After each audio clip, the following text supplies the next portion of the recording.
over natural gas. In this video, we'll be going over my trade idea of the week and the day-by-day probability model. So let's start off with the technical analysis on the 1-hour chart. We are in positive MACD. As we extend that to the 4-hour chart, we remain in negative MACD, but we did see it converge. We're off of oversold levels with the RSI. With the 4-hour chart, we remain in slightly negative MACD, seeing signs of a diverge. As with the trade idea, I'll be trading UNG. My trade position size was less than 1% of my portfolio. My long entry is at $11.76, and that is this range here.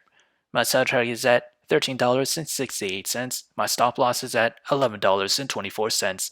However, if I were to open a short position, my entry is at $14.44, and that is this range here. My sell target is at $12.33.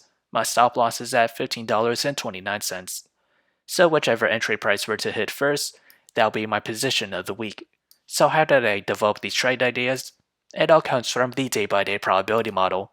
As we progress to the 5th day or week of trading, natural gas has a 36% chance to climb between 0 to 10%, a 7% chance to climb between 10 to 21%. To the downside, has a 57% chance to fall between 0 to negative 10%. So if you enjoyed this content, feel free to like, comment, subscribe, and thank you for watching.